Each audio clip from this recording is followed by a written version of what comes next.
Thanks for staying with us here on TVC Breakfast. Now, the 10th National Assembly has set the ball rolling for the 6th round of alteration of the 1999 Nigerian Constitution. The House of Representatives Committee is expected to commence a debate on the general principles of a bill seeking to conduct elections to the offices of President, State Governors, National Assembly, State Houses of Assembly, and local government area councils simultaneously. Recall that the governorship elections and presidential elections were scheduled on different days. The House has now set a December 2025 deadline for the conclusion of the Constitution review exercise to allow enough time for the process before the commencement of the political campaign season ahead of the 2027 general election. Joining us in the studio is the former secretary of the Nigerian Bar Association, Lagos State Chapter, Policy and Public Affairs Analyst, Stephen Obajaja. Good to see you. Thanks so much for joining us on TVC Breakfast. Thank you. I'm glad to be here after a while. Right. So you know, as the House of Representatives prepares to debate a bill that could revolutionize Nigeria's electoral process, because we've been talking about these, you know, we had a review of the general election and also the, you know, off-cycles or off-seasons elections that we had, you know, in recent times, and the one that is even coming ahead. What do you consider the potential benefits and drawbacks of holding simultaneous elections for all levels of government in Nigeria? Yeah, I must state up front that I think the proposed amendment is good and it's the right thing to do. They hinged it on the fact that they want to reduce costs of elections in Nigeria. Anything that will reduce costs about anything in Nigeria right now, where we have found ourselves now, cannot but be a good thing. Okay. But the problem I have with that is that they are focusing on government public finance in this bill, trying to reduce election costs. The true cost of elections is not what the government spends. The true cost of election is private individuals, those running for office and people who support them. That is where the bulk of the money is spent. INEC spent 400 billion naira in the last elections, right? And we had disgruntled outcomes. Now, if government seeks to cut that, it is right to do so. But the bigger picture is look at the country we have. The candidates themselves and their supporters, how much do they spend? I can tell you offhand that they spend too much and it is unsustainable. The amendment is good, but beyond looking at what government spends, let us look at our country, at individuals. If you are running, okay, elections are coming up in Edo State and Ondo State soon. I am a bit invested in the Edo elections, so I know what I am saying. You are running for election. Our people are part of the problem. Our people expect you to spend money. You want to be governor. You want to be local government chairman. Everyone who will vote now believes that their personal trouble is your own trouble. Everyone who complains about bad governance today, anyway, let's say most people in Nigeria who complain about bad governance contributed to it because we are not doing things right. The candidate running for office has to meet these personal needs of people who he thinks will vote for them. Then there's the trouble of insecurity. If you are running for office, you arrange your own security. Transport costs, you go across the country, everywhere. You do all sorts. So what's important is that, yes, it is good that we are now giving it a thought to cut the cost of elections. But it should go beyond looking at what government spends alone, maybe in terms of funding, INEC, and all that, public finance, and look at individuals, private individuals. Yeah, but there is a benchmark of how much the individuals can actually spend. Even parties, they can spend, you know, in running for elections. That's already captured in the guidelines. Yes, that is another thorny issue in Nigerian politics. The 2022 electoral act says that if you run for president, you can only spend 5 billion naira. If you run for governor, I think That's from 1 billion to 5 billion. If you run for governor from 200 million to 1 billion now, you graduated it to houses of assembly and all that. But you and I know, nobody respects these rules. They are more observed in the breach, and we know it.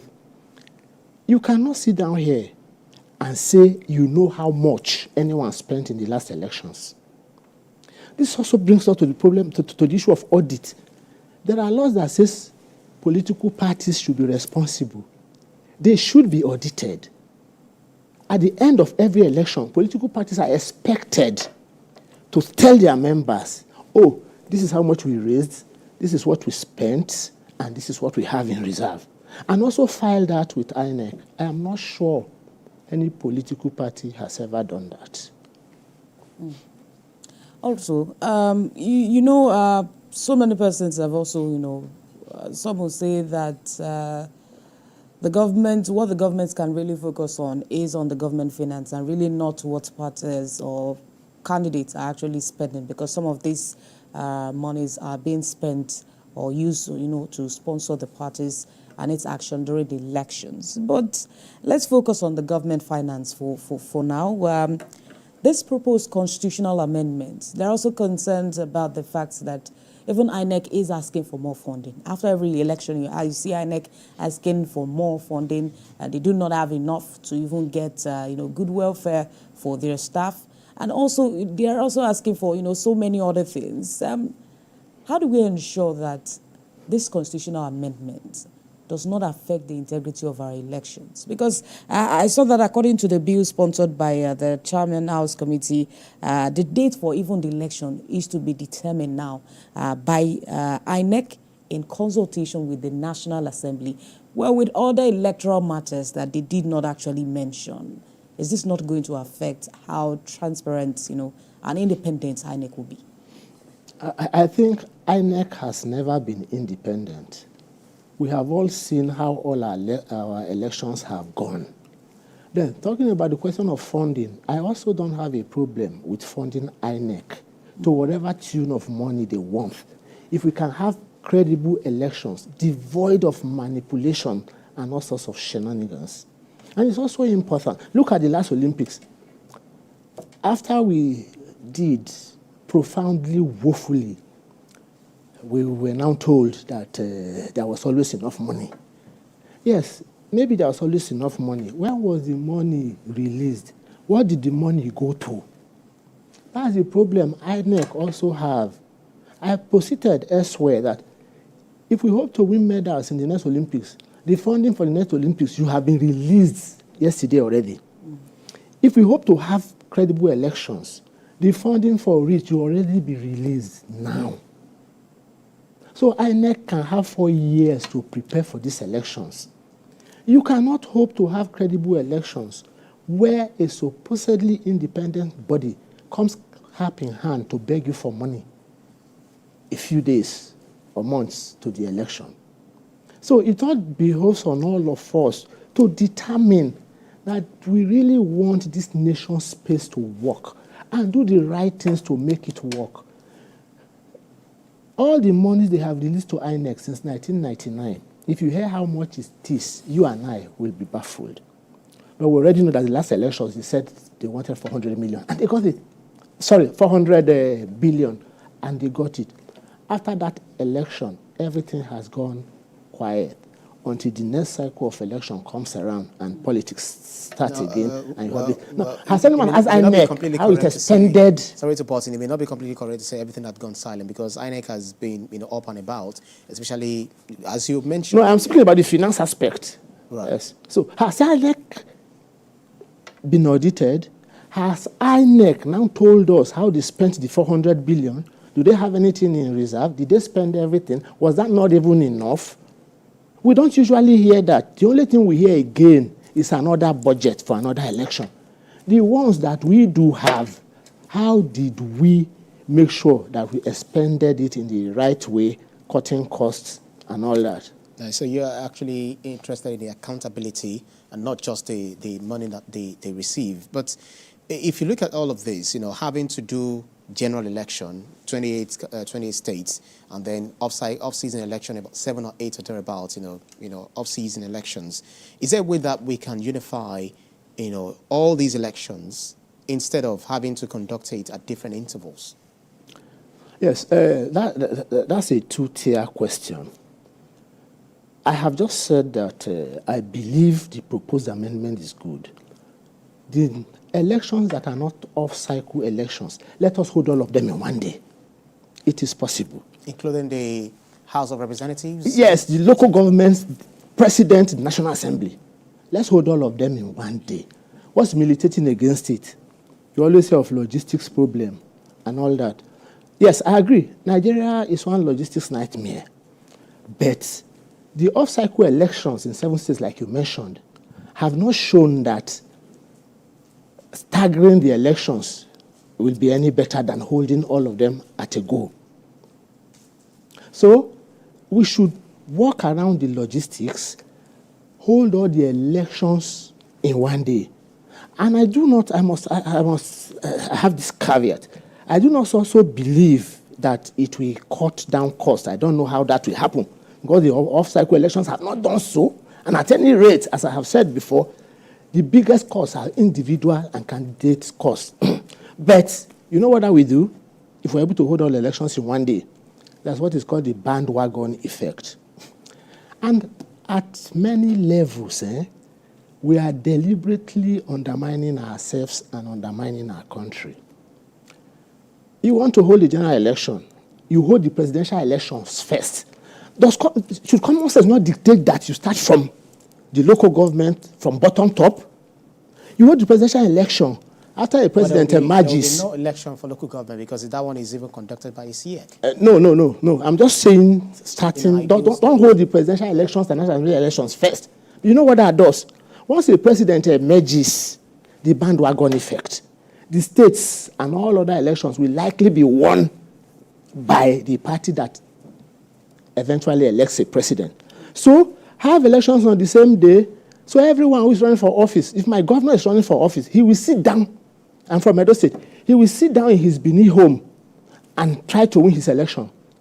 My local government, everyone running for local government will sit down in his Igara home and try to win his election. The president will sit down in his home state and try to win his election if you hold all the elections in one day. But if you hold the elections today and the president wins, he has the ability plus also to mobilize and go back down to make sure that the same party wins the local elections. You understand the sense I'm making? So let's make these elections in one day to stop manipulation, cut costs if it is possible, which I don't think is possible, and then end the bandwagon effect. And there are also concerns on the effect this will have on smaller parties who cannot, afford to get the tickets. Of course, if we're reducing the cost of elections, if the government is reducing the cost of elections, to an extent, some of this may have to fall on the parties. Smaller parties that cannot compete. You see some states where even the incumbent governor does not even allow smaller parties to even have their campaigns. So what effect is this going to really have on, the emergence of small parties during the election? That is a subject of concern. But we cannot cross the bridge until we get to it. And there's also the other part to all this. I think Nigeria made a mistake many times over. Initially in 1999, when we had our first constitution, and the many times we tried to amend that constitution, by not including a clause in that constitution that Nigerians can run for office as individuals. If we say cost is prohibitive, yes, it has always been prohibitive. So the advantage smaller parties will have if election costs are scaled down by this and if we allow individuals to run, not necessarily on party platform, is that it will help sustain and deepen our democracy. Let's say we have 3 parties. If the 3 parties all bring up non-entities, we don't have a choice. We must elect one of the non-entities. Yeah. But if we have an individual in a particular space that people love and they know he's good, that he can represent them, and he comes up as an individual, Maybe he won't win the election, but at least you have a choice to elect somebody you believe in and who you think can do the job. So incremental gains, we continue like that, and someday these things may actually matter. So if you look at some of the, I'm trying to open the Constitution, which is having a bit of a hassle, but then if you look at some of the proposed alterations of sections 76, 116, 132, and 178 of the 1999 Constitution as amended, what do you consider, the potential constitutional implication or constitutional implications and challenges that may arise as a result of this? Of course, the National Assembly, as they have done many times before now, have the power to propose amendments and actually carry it through. Yeah. And I have also seen that you might not call it an innocuous amendment because the effects will reverberate. The effects will have far-ranging effects on all of us. But I think it is something very simple. If they can have the majority to simply say, let us hold elections in one day, I don't see how that is adverse to the Constitution or to all of us who live in this space called Nigeria. Interesting stuff. There have been calls for a constitutional review, constitutional amendment, and some persons will say, rather than having to amend this just some years before the election, how about we have a referendum to address majority of the issues, and not just addressing the issues very close to the elections. Some states have their elections next month, some have theirs the following month. And now we are having an amendment that they want to be passed. We do not know when this bill will be passed. But if this is passed and after the election, this doesn't go as it is expected, there will probably be another amendment. Is this not, disrupting our democracy? A constitution, as I always say, I've made the point here before, is a parchment work. You keep improving on it. There's no perfect constitution anywhere in the world. Where we borrow this democracy, whether parliamentary or presidential, they have continued to evolve to see where things are not going right and do something about it. The problem with Nigeria, I insist, is that we all know what's not going on right. We all know what is right. We all know what is wrong. Even when we say we want to do constitutional amendments, everyone can come in the public domain, as I am here, say all sorts of things. But engage them in private, and you will all see that almost no one is sincere about the good country that we say we want. The way to go back to the basics. Let us be sincere with ourselves. Let us see and know as we do that what we currently have is not working. A lot of senior lawyers have called for a newly minted constitution, and I respect a lot of them a lot. But I will ask them, what we have, we say it is not working. Why is it not working? What is the guarantee that if you jettison this and get a fresh constitution, that things will be better, that it will work? So I believe in incremental gains. I believe it is proper to continue to go the way we are going. Make amendments, yes, piecemeal, but we live to fight every day. But just like you said, I don't see how Nigeria will even get a new constitution. The interests are too, is it centripetal or centrifugal? Centrifugal. Yes, pulling us apart. So to get a new constitution will be a Herculean task. But I don't see how we can do that. But they said that we can't we can't start on a journey and then we go, a journey of no return is the way we are actually running this constitution because, from the beginning, they say we the Nigerian people, but that's certainly, we know that it wasn't the Nigerian people that actually sat down, to agree on this constitution we're using. But they also said that Nigeria has two options in getting a truly federal constitution by either adopting the recommendations of the 2024 National Confab or go for a relatively inexpensive, directly elected Constituent Assembly on a non-party basis for producing a widely desired constitution for Nigerians. Where do you stand on this? I have made my stand known. I think we should continue on the path in which we are now already walking.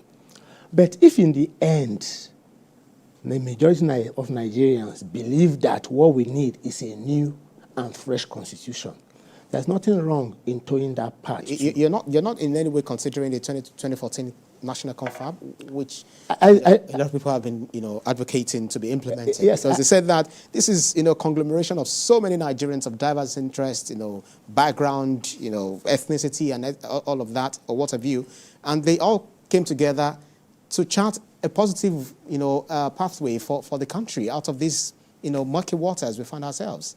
Yes, I remember the recommendations that conference made, and it's the point I have also made now, that I personally believe that we can continue to work this constitution with sincerity and see if it works. But if in the end we decide that what we need is a fresh constitution, yes, you can take that conference, enact its recommendations into a new constitution.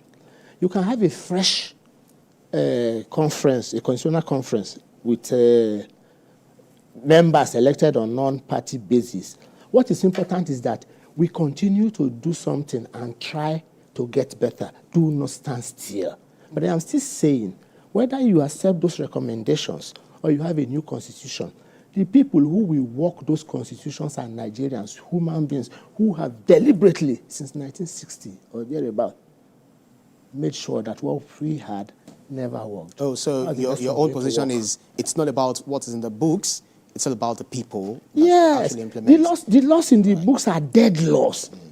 The spirit might well be the right spirit, but it takes us human beings to walk those dead laws and bring it to life. So when you say, who does not know that it's wrong to murder? Who does not know that if you murder anyone, it might earn you a life imprisonment or even a death sentence? People murder anyway. So it's about people. What do we want as a country? I don't believe that a new constitution is the wholesale solution to all our troubles. Makes sense. And, some would also say that probably some of the issues that may be going on now is as regards the Constitution not addressing our plural nature to an extent. For those calling for a constitutional review, an amendment, or a new constitution, even if we have one, of course it's expected that the interest of Nigerians now should even be implemented, even with the resolutions of the 2014 confab. Can we really have something that can address, the concerns, the needs of all the ethnic groups in Nigeria? Can we actually have one document like that? That brings us back to a new constitution or continued amendments. And it also brings us back to what I said. Whatever we have now that is not working, we are the ones who are not making it to work. Can we come back, stay together, talk amongst ourselves, whether at a conference or at individual levels, that see, we only have one country. If it goes down in flames, we will all suffer. And I always say, if Nigeria goes down, the whole of West Africa goes down. There is no refugee camp in the world that will take 200 to 300 million people. So it is good that we try to address the fears of our people. And this goes back to, I think, 1954, if you remember the Willings Commission. Yes, when Nigeria was striving to get independence for 56, Ghana got 57, and eventually the North and South had to wait to get together in 60. The minorities from my part of the country, they expressed serious concerns about what their fate will be in a large country where they are a minority and their interests are not protected. What did Sir Willings recommend? Sir Willings said that you cannot have states for every plural society in Nigeria because we are too many. The Benin people and the Delta people are different peoples. But good, in 1963 we had Bender State. So what matters is the Bill of Rights, which we have now incorporated into our Constitution, Chapter 4. Yeah. So the only way to address the fear of minorities and cater for everyone in a plural state like Nigeria is not to create more states or dismember the nation. But even if you create more states, there will still be minorities in those states. Sincerity of purpose, let us follow what we do have in the Constitution. Fundamental rights, we have it in the Constitution. If every Nigerian is guaranteed of his fundamental rights, if we go back to true fiscal federalism like we had in 1960 or the 1963 Constitution, many of these problems will fizzle away. The only way to get it right is to do the right thing. Makes sense. So, Sir Willings, which you referred to, I think in 1957. I think Yeah, 57. 54, he made the recommendations. Anyway. And then we served as basis for Nigeria's 1960 independence Constitution, and the 1963 Republican Constitution. Republican Constitution of 1963 in Nigeria. All the same, the concern or the concerns, some of which Olamide raised and then you've actually spoken to, others have said, okay, should we go back to a parliamentary system of government or regionalism? If you look at the secessionist agenda in the southeast, if you look at some in the north now, maybe because the power has actually shifted to the south, they are also one way or the other grumbling. If power is moving to another region, you see the other region saying, crying, marginalization and all of that. And they said that we had healthy competition because they see Nigeria as a marriage of inconvenience of different ethnicities, tribes, and all of that. Was it Chief of Afemi Awolowo who was said to have described Nigeria as a mere geographical expression? So in all of this, they said Nigeria thrived when we had regional governments. Do you think that that is still the way to go for us in this day and in this day and age? I don't know what nomenclature things will take, but I agree. Most Nigerians agree that more power should devolve to the states and even to the local governments. Whether you call it a parliamentary system of government or regionalism is the right way to go. As it stands, the federal government is too powerful and too rich. And it's only a few people at the top who lord it over all of us. Decentralized government, come back to regionalism, whatever you call it. Come back to the states and give more powers and more money to the local governments. That way, you are able to monitor better. In my own local government, at least I am somebody who travels home a lot. I know my chairman. In fact, we went to the same secondary school. I know everything around my local government. So it is easier for us to even monitor that. President Tinubu cannot sit in Abuja and decide how to construct a provincial road in Ilesha, a provincial road somewhere in Sokoto or in Igara. It just would not work. But that money gets to the states. Of course, they have their own issues. But I advocate that more money should go to the local governments. Which the Supreme Court has actually, engendered now. Thank God for that ruling of the Supreme Court granting local governments. How about some chairmen, we said it earlier, some chairmen were saying that their loyalties to the constituted authority. Things have gone so bad, and there is too much illiteracy and ITK. I too know. You have always wanted autonomy. The Supreme Court, the highest court in the land, has now granted you autonomy, and you come to say you don't want it anymore? So it's something that I don't understand. It's our psyche.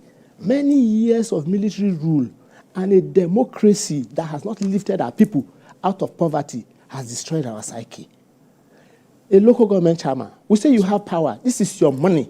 You are now telling us that your loyalty cannot be to the state governor. Your loyalty is to the people. Sovereignty belongs to the people. Interesting stuff. Well, we believe that Nigerians will definitely, get educated, more enlightened, from some of these conversations we're having on this channel in particular. Thank you very kindly. Former Secretary of the Nigerian Bar Association, Lagos State Chapter, and Policy and Public Affairs Analyst, Stephen Obajaja. Thank you so much for your keenness of insight on this very crucial matter. Thank you. Thank you. Right. Well, let's quickly bring you these developments in